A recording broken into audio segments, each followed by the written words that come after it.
Welcomed with open arms. Needless to say, that day raced to a specific civilization, but the research staff assigned to the object have described them as captivating but scary. It was discovered during a sweep pulled out of a rock face by a member of Foundation personnel. At first, he believed it to be an ordinary nail, until he dropped it. Suddenly, for no apparent reason, he was unable to move from the spot. He stood there calling out for help for 20 minutes before another member of personnel picked up the nail and he regained full range of motion.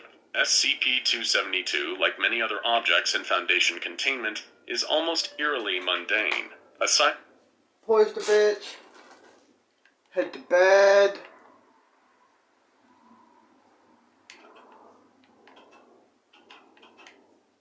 Wake up in the morning. Another day at the Foundation, I guess.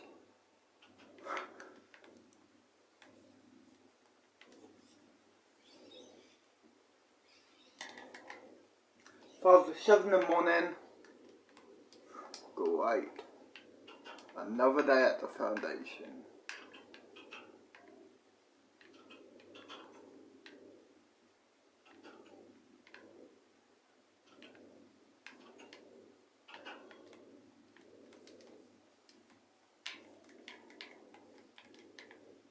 Press play, dog.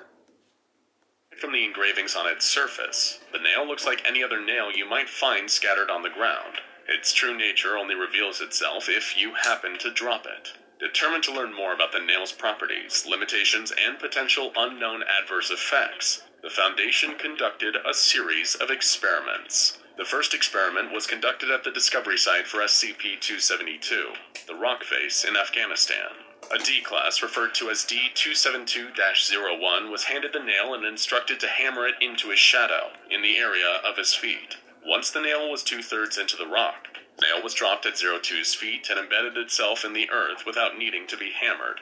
Then 02 was instructed to walk 10 meters away from the nail.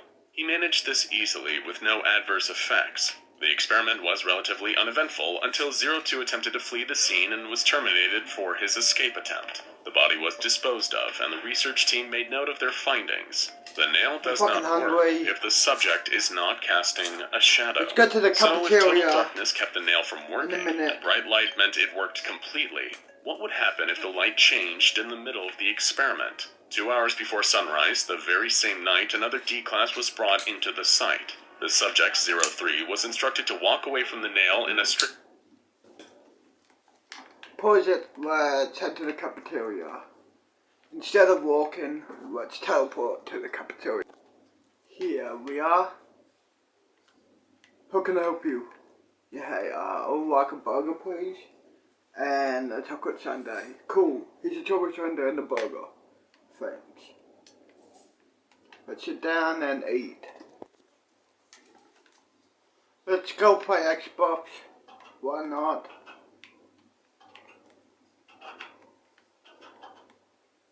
Go into a Minecraft server. Oh what? Instead of walking, let's teleport. What's the point of walking? Here we are. Back in my room.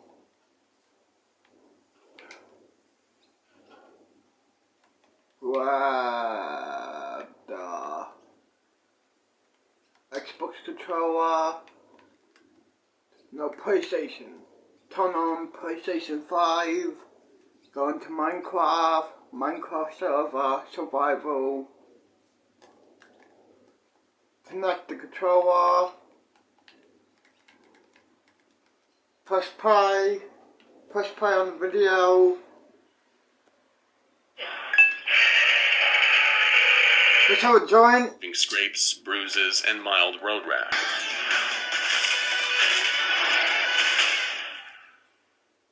Okay, so the server reset. Okay. For some reason I still got my armor. Alright, what about... Pause it, for some fucking reason I still got my armor and my OP sword. 2 OP. Sword, basically. Okay. What else I got? Still. Okay. Cool. So basically like normal. But that was what I had yesterday before I built my base. Cool. Nice. Okay. Now, spiders. Think you can take on one of those things? Tobias kicked the ball towards Sam with a bit more force than he usually did. Spiders Let's are build nothing. the They look scary house. until you pump them full of bullets. Build the Sam base intercepted here. the ball with ease. He then pushed the ball next to himself as he Build noticed the his shoe base. was untied, and proceeded to tie it. As he was doing this, Tobias narrowed his eyes at the football as it seemed to rock back and forth, like something was poking at it from the inside. Hey, the Right. ball. Do you see that? Tobias said as he pointed over to it. Sam tilted his head in amusement as the ball Here. seemed to shake and suddenly jolt in one direction after another. Not believing what he was seeing, he nudged it with his foot, and suddenly leather legs shot out from the ball that connected to his central abdomen, much like a spider has. And that central portion of the football morphed itself by using the material on the ball to weave in and out itself to create 8 eyes. Finally, a portion was reformed to become a set of pincers and fangs. This newly formed spider hissed before latching onto Sam's arm and sinking its fangs into his arm. Get it off! Get it off! It hurts! Do something, Tobias! Sam pleaded as he punched at the creature. Tobias rushed over, started pulling at the thing, but he couldn't even move it more than an inch. Tobias took a few steps back before pulling out his pistol and aimed it at his friend. Stay still. Sam gritted his teeth and extended his arm off to the side as the spider-like entity chomped away at his flesh. Closing one eye, Tobias made a few quick adjustments and fired off a couple of shots until the spider screeched and dropped to the ground, writhing around in pain. He quickly ran over to it and pumped it full of lead. After emptying his clip, the spider let out a final wail before transforming back into a regular football, albeit one full of holes now. Well, you were right. Pump them full of lead, then suddenly they're not as scary anymore. You all right there, bud? Sam fell to his knees and clutched his wounded arm, crying from the pain and the relief of not dying. Where the hell did you get a gun? Hello, everybody. I'm the Rubber. Today, we bring you an SCP Foundation Heater-class object, SCP-3023. SCP-3023, also known as "and then it decided to be an angry spider," is a phenomenon in which an object will abruptly develop an arachnoid form and gain motility in the presence of humans. It targets objects, in one instance a corpse, and transforms them into an arachnid-like creature, composed of the object. These creatures are incredibly hostile towards humans, and will stop at nothing to attack and mutilate their targets. 3023 has thus far occurred exclusively in a well-defined region of central Germany. This occurs on an irregular basis, with an average of 2 months between occurrences. Objects affected by the phenomenon are collectively designated as SCP-3023-A. It will behave erratically, generally moving around their vicinity at random, using their legs and pincers to attack anything they come in contact with. Oh, no, you don't. Instances of 3023-A display speed, durability, and physical strength far in excess of what their structure and composition should allow. Destruction and dismemberment of the object is sufficient to cause anomalous properties to cease. It is still unclear how the mechanism by which 3023 occurs works. The following are the instances of 3023-A observed thus far. A baseball was ripped apart to produce 8 pointed legs surrounding a central mass, and reportedly animated mid-pitch. Upon impact with the catcher's mitt, the transformed baseball attacked the catcher lethally, then remained on the field for the following 84 minutes before its destruction by civilians. Fuck? It was the first recorded instance of 3023-A. Do you mind? A metal folding chair transformed What an bitch? abandoned office building in the presence of several urban explorers. The legs and other tubular segments functioned as legs, with the seat and Finally. back operating as central mass. Several seconds of footage in which 2 explorers were killed by the instances. A human corpse transformed into a horrific monstrosity, with the skeletal system radically reorganized, allowing 4 additional limbs made of bone to emerge from the abdomen. It transformed during an initial examination by the local police department after the body was found on the side of the road. It resulted in 6 casualties. It was temporarily disabled after being ran over by a civilian driving an ambulance at high speed. Strangely enough, the genetic material of the human could not be identified. An SUV transformed while moving at high speeds and killed all the occupants inside after the transformation was completed. Due to its high speed and destructive power, MTF Julia's Angels received aid from the German Air Force in order to destroy it. The surrounding populations were amnesticized after the incident. A medical tablet that transformed while in the victim's throat, bursting out of their back and killing them. The smallest known instance of 3023-A. A telephone which exact configuration is still unknown. It has attracted the Foundation's attention via a security footage from the day prior to the telephone's transformation. Mr. Sauer, a local restaurateur, was brought in for investigation after being identified in the footage. Site Director Russell walked into the dimly lit interrogation room, where Sauer was sitting at the other side of the desk. His eyes darted around the room anxiously. The guard who was accompanying Russell set down a recording device. The machine whirred as Russell turned it on. Interview log, SCP-3023-A6. Subject is Hans Sauer. Good evening, Mr. Sauer. How are you doing? Sauer stirred in his seat. He remained speechless for a moment, as Russell fixed his attention on him. I'm okay, I suppose. Who are you people, and what are you planning to do with me? Kill me? If I crossed you people in any way, I swear I didn't mean it. Russell ignored him and continued. Before we go further, Mr. Sauer, I would like you to watch a footage. Thomas, if you will. He motioned the guard. He inserted a tape into a nearby TV and pressed play on a remote. Mr. Sauer squinted at the screen as he saw a man breaking a window and entering the office building, where an instance of 3023-A appeared. He watched in surprise as he noticed the person picking up the telephone was him, yet he had no recollection of it whatsoever. The telephone in question that would transform into 3023-A the next day. With great disgust, he cringed as he witnessed his jaw slowly creak open before finally cracking, and distending open far beyond normal, much like a snake's jaw would. From inside his throat, 4 thick tube-shaped tongues snaked their way out, and slathered around on the phone for exactly 36 seconds before they retracted back down his throat. Once complete, his mouth returned to normal, and seemed to be healed of any damage it sustained in performing that grotesque act. The man in question then left the scene, and the footage ended.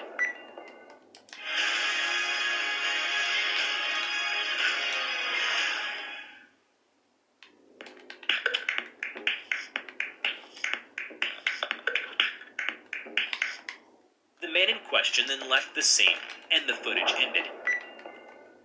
What was that horrible thing? Why did you have me watch that? Because the person in the video is you. It is you, yes? Yeah, it would appear to seem so. Russell then turned towards the recorder. From this point on, interview subject Hans Sauer is officially designated as SCP-3023-B. Sauer began to sweat and tremble. He frantically grabbed at his throat and felt around his body. What does that mean? Are you saying I'm that monster? I have no memory of that. Oh God, those tentacle things, they're in my body, aren't they? What happened to me? We don't know what happened to you. When we, took you to this place to give you a free medical examination, we discovered nothing extraordinary or abnormal about your body. Sauer pondered for a moment. Russell remained quiet and observed him. The air of silence was beginning to feel unbearable for Sauer. He cleared his throat and asked, Then why am I still here? Clearly there's nothing wrong with me, so why have I been locked up in this place? There's nothing wrong with you, yet. We can never be too sure. After all, that is what we do here, 3023-B. What? Secure, contain, protect. Now then, you will remain here until the Council deems it otherwise. Or you die, whichever comes first. Do you have any questions, 3023-B? That number is not my name. No, it is not. Russell gathered his files and rose from the seat. He smoothed out his suit and said, But that's what we'll be calling you from now on. He gave one final look to the newly designated anomalous object, turned off the recorder, and made for the door. The interview concluded there, and 3023-B has been locked up ever since, and has shown no other anomalous capabilities or transformations. Despite this, Site Director Russell was given the order by the O5 Council to keep him contained for at least several more years, as they have been burned in the past by prematurely releasing possible anomalies. With this in mind, 3023-B will be given weekly bodily examinations and mental health screenings. Lastly, whenever an instance of 3023-A appears, 3023-B is to be heavily scrutinized and his behavior monitored for any changes. Remember to check out my new animation channel, The Rubber Talks, where I share my life story, thoughts, and opinions. Just click on the link in the description to enter the Rubber's world. I hope you enjoyed today's video, viewer discretion is advised. I was an infant when the great serpent god attacked our land. Father said that it used its magic breath to burn away our cities in order to purge us of our sin and indulgences. That it roared and summoned the monstrous winds and waves to clean our lands and wash away the innocent blood spilled from war. How its body glittered the purest colors in order to show off its brilliance and majesty to us all, so that we may never forget it. Father says that its eyes could see all and counted the transgressions committed by all, swallowing up the impure and unrighteous. Its countless number of teeth chewed up the damned. The thing is, the righteous were not safe either, like they believed, for they too met the same fate. Father says that even the good-hearted were slain for their impassivity. The rainbow god would bring death to all it came across. When I asked what happened after it left us, my father smiled. It brought back the beauty of our land. He gestured, showing lovely green pastures and bountiful waters. But be warned, if we do not stay humbled and close to nature, the rainbow god will strike us down. Do you understand, son? Yes, father, I whispered, looking at the painting of the serpentine god stretched across the cave wall. Hello, everybody. I'm the Rubber. Today, we bring you an SCP Foundation Tiamat class object, SCP-6004. SCP-6004, also known as the Rainbow Serpent, is an unbelievably massive entity that resembles a monstrous snake that can morph its body to either be just over a tenth of a mile to as big as 1,100 miles in mass and size. The head of the entity shifts between different species of ophidians, leaving its true face unknown. Puzzlingly enough, 6004's body is both at the same time tangible and intangible at random intervals, and whenever it chooses to. Speaking of its body, it is mostly charcoal black, but with rings of different colors around its body. 2 curved horns with the engravings of different animal species, and a number of teeth impossible for any creature to possess. 6004 is able to propel itself through the air and water by moving in a serpentine fashion faster than the speed of sound. Due to its combined speed and size, its movements will cause tsunamis to form and sonic bursts to surge through the air. Looking for a last-minute gift, I see. Relax, we've got you.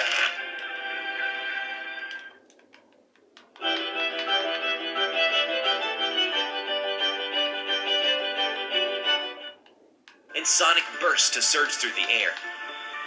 Mentally, 6004 Let's have a is joint. able to alter the weather across the planet simultaneously, whenever it wills it.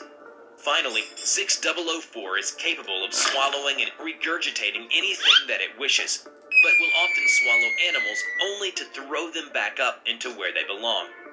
After the Foundation failed in its efforts to stop 6004, they decided to join forces with the Global Occult Coalition, GOC, the Church of the Broken God, and Marshall, Carter, and Dark Limited in the construction of a weapon, a long-range charge particle emitter, or Project Mongoose.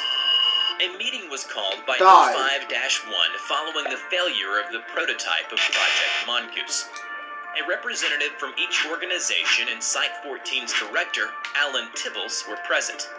Oh, how the great Foundation has fallen. Do you see now how containment of these creatures is pointless? My dear O5, surely you understand now that if you were as dedicated to the eradication of anomalous entities as we are, we would have the technology to kill this behemoth 10 times over. That pathetic particle emitter barely hurt it. Do not speak to me about what we should have done. Billions are dead. Australia blown to ashes. Russia incinerated. The USA nearly underwater. Need I go on? The petty squabble we have cannot continue if we are to produce something to stop 6004. The prototype simply wasn't as ready as we thought. That is why we shall redouble our efforts and send a mongoose up into space for an orbital bombardment. But this time, it shall be bigger, more powerful. What does the Church of the Broken God think about this? I'm afraid I must concur with the GOC. If the Foundation was not so lenient with these despicable things, we would not be in this mess. Especially after your Foundation has worked so tirelessly to thwart our efforts as well. The mongoose prototype was, and is, a failure, due to you stifling the growth of true saviors. What say you, representative from Marshall, Carter, and Dark? I get paid regardless. I vote for whatever plan is decided on. Just keep us alive and I'll play along. Get you all you need. Listen to you all. Do you not remember how that damned beast shrugged off 12 nuclear warheads and sent the radioactive wave to destroy all of Beijing? Yet all you care about is attacking the Foundation? The next mongoose will be enough. We simply need more time. It is your fault billions died, not ours. Their blood is on your hands and yours alone. And now you want us to risk our lives in the construction of something that will most likely not work at all? Fat chance. Site Director Alan Tibbles slowly stood up and looked at each representative one at a time, silencing them with a stern look. Things have not gone how we wanted them to. We all know that. The world knows of 6004's existence, and possibly numerous other SCPs at this point. We could barely scratch this beast, and you have good reason to believe we shall all die here. But you couldn't be more wrong. What are you suggesting? What I have to say is this. Our Foundation has defeated threat after threat, and extinguished every end-of-the-world scenario, every bloody god, and every reality-warping monstrosity you can think of, even when hope was lost. This is no different. We have saved humanity from destruction while you and the Church of Broken God sat around. The representatives only looked down when called out. Tibbles continued. Every day we fail, yet we learn more about this creature. And do you know what our biggest advantage is right now? The world knows of all of our existences. We don't have to hold back anymore. Following this rousing speech, the representatives then agreed to work on the orbital mongoose, and to dedicate all the resources they had in order to destroy or contain 6004. After the successful completion of an orbital mongoose, 6004 target a GOC site, and promptly began attacking it as it summoned the elements in a fury. Using this opportunity, 05-1 ordered for the mongoose to take aim at the behemoth. Pause it. I wonder, does my powers work in this reality, in Minecraft? Let me think of a weapon in Minecraft.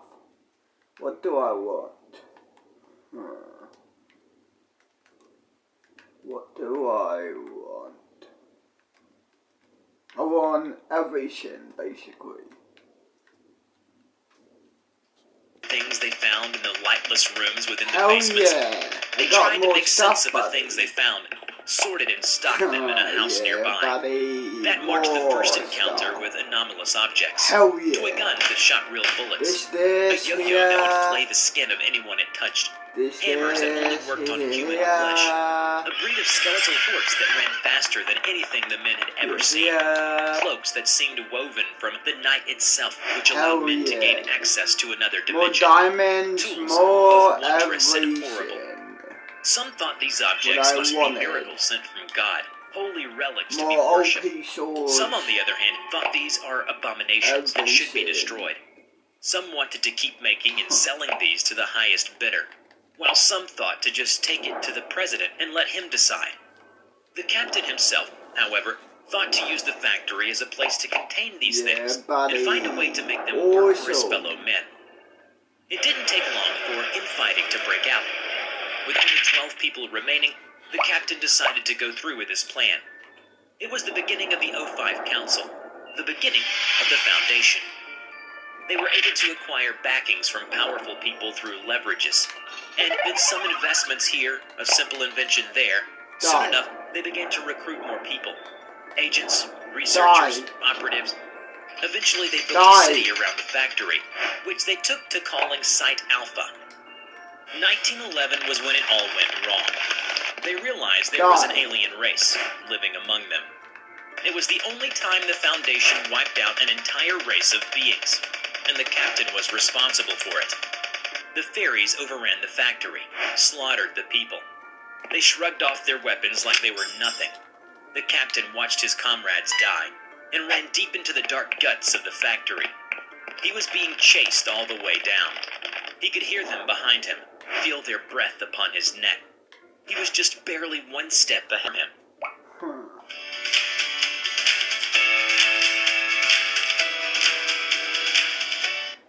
Like nothing could harm him. Smoke some weed. The room was dark red.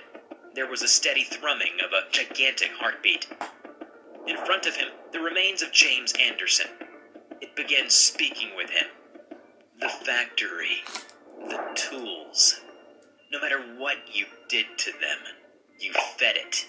You helped it grow. But you see, these fairies, they'll destroy them, and you as well.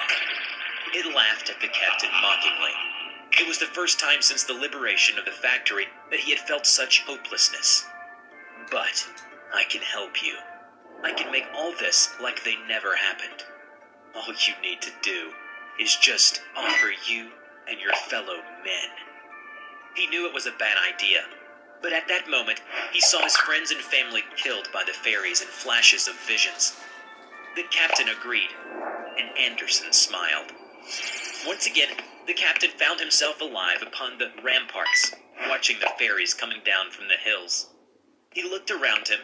The Foundation was alive once more. In their hands were weapons so strong they used them to slaughter the fairies with them. Everywhere the fairies lived, they went, and slaughtered them. His fellow O5 questioned his decision, thinking that they should save some, in case that they might ever need them. The captain overruled them. He couldn't afford to take the chance. Soon, they moved away from the factory and shut it down, burying it under tons of rubble. The captain thought he had gotten away from paying the price of accepting Anderson's help. Until one day, he found one of the old toy guns that shot real bullets on his desk. The factory knew where he was. All you need to do is just offer you and your fellow men. Anderson's words kept replaying in his head. He knew he had to pay the price. The factory needed bodies. They needed someone who didn't matter, someone disposable. Hence, the D class was established. People were sent in there, and never to be heard from again. Sometimes the factory just took anyone on its own, and the people never knew it was coming. It just reached out and took them. They moved their things away and started calling them Special Containment Protocol, which meant that they focused on containing them. They thought they had them tamed, but the captain had realized that they will never tame these things. Containing was the only humanly possible way for them to live alongside them. Remember to check out my new animation channel, The Rubber Talks, where I share my life story, thoughts, and opinions. Just click on...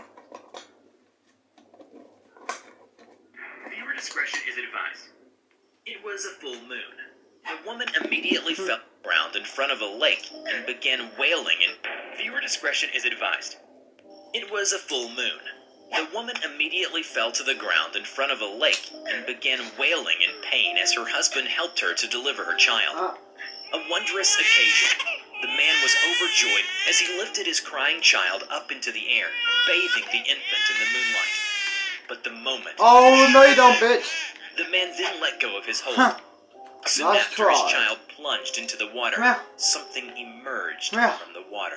Good doggy. The child's head rose above the waves and skinned itself as its flesh reorganized itself to that of a goat with devilish horns created from its own skull. It shrieked in pain as its body reshaped itself into a bipedal monstrosity similar to that of a satyr. Finally, a pair of fleshy and bloody wings erupted from its back, crafted from its own body.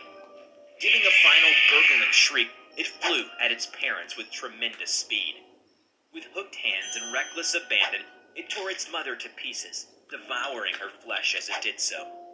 The father was unfazed. He only stood and watched. "Praise Ian!" the father screamed in delirium and knelt next to their demonic offspring. But the beast paid that sentiment no mind and sliced its father's head off. The beast was bathed in its parents' blood.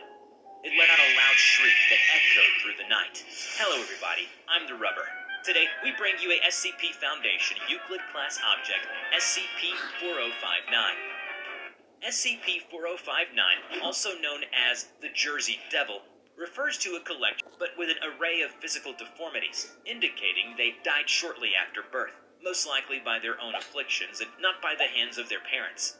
This area has no anomalous capabilities unless two individuals perform a ritual known as Procedure 4059 Kimash.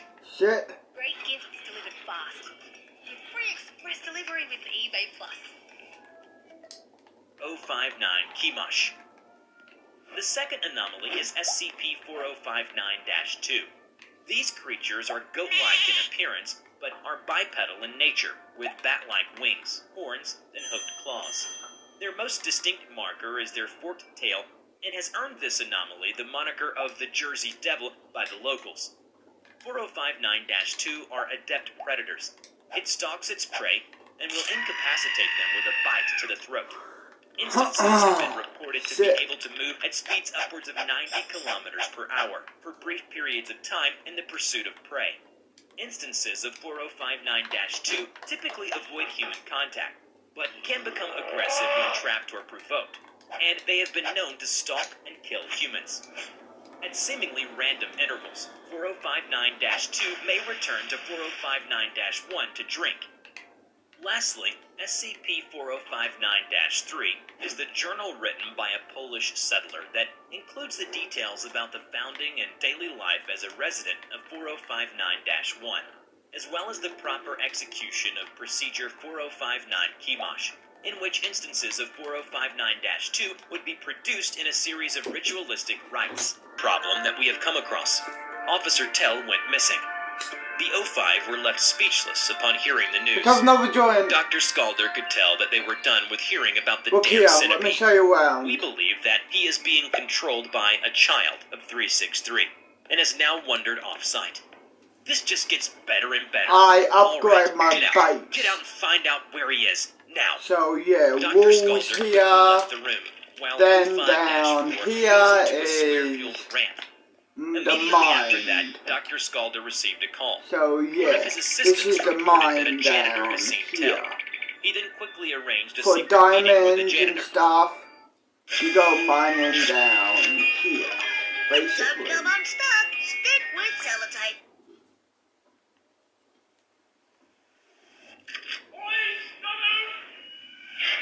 Jack Reacher is deceased. Turn it on. Bronze Star. Fuck off, you He then motherfuckers. quickly arranged a secret meeting with the janitor.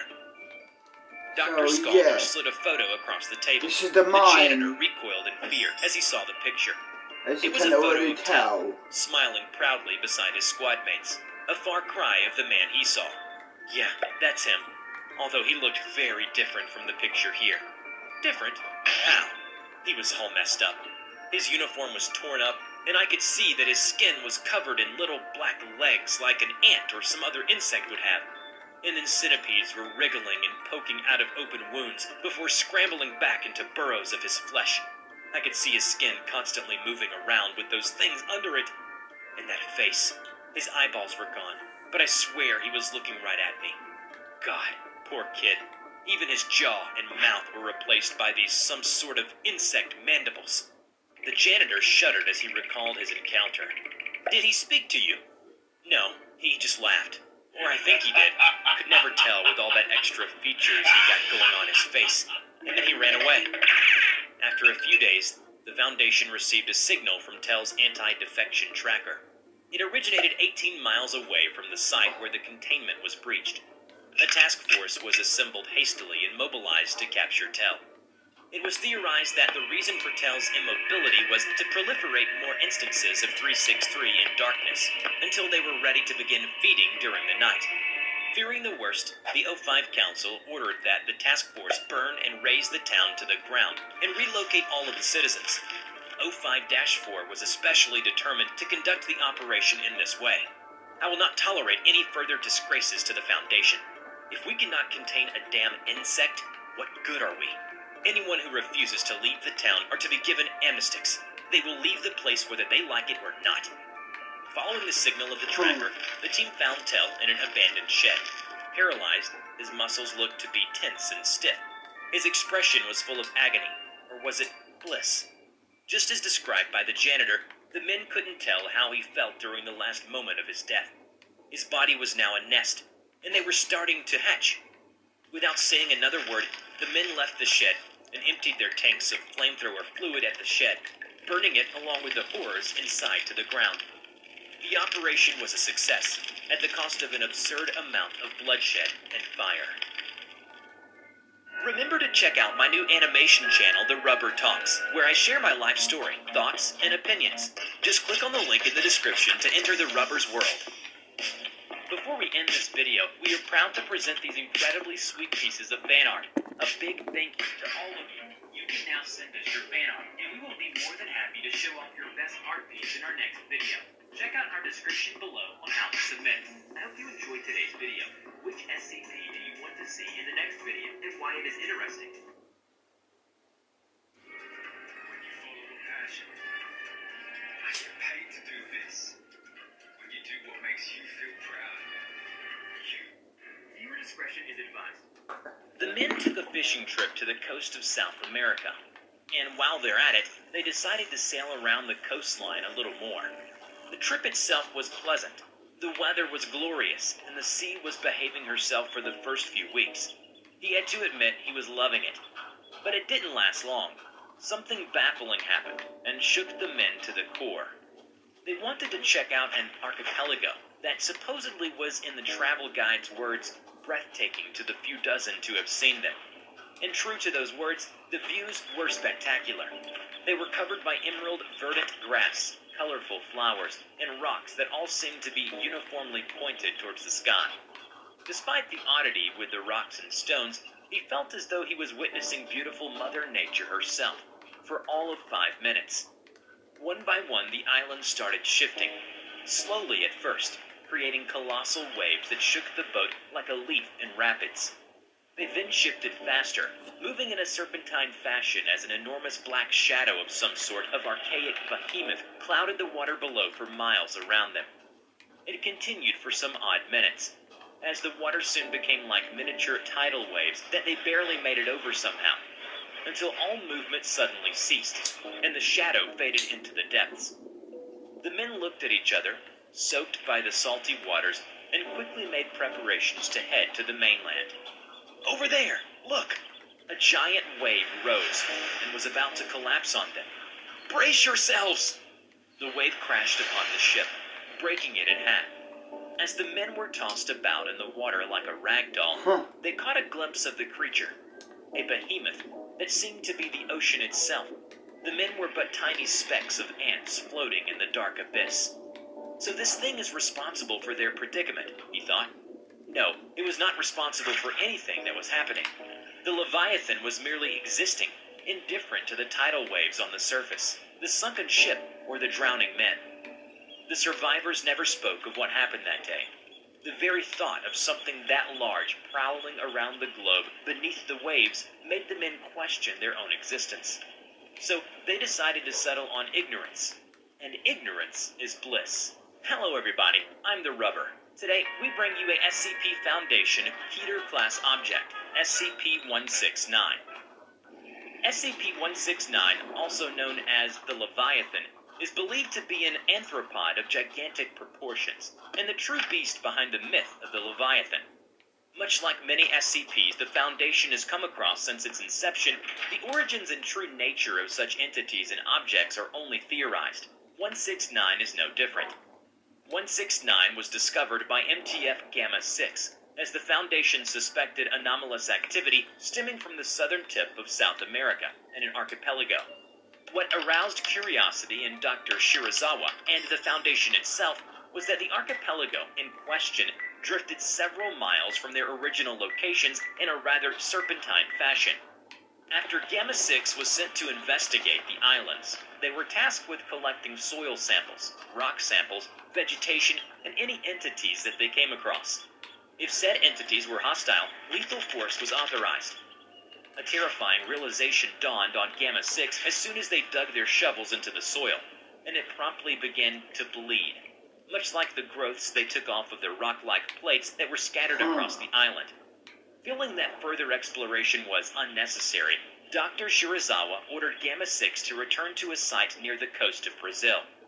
The soil samples and growths found on the rocks were determined to be organic material and flesh, leading the doctor to understand that the archipelago was actually the spine of some gargantuan arthropod, hence why Leviathan is quite the appropriate moniker for it.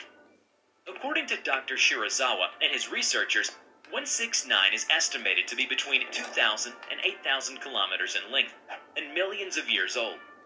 Seeing that such other anomalies of a similar nature were not found on the planet, it was then decided that 169 was possibly the last of its kind. Therefore, almost nothing is known about the creature other than it is possibly dormant.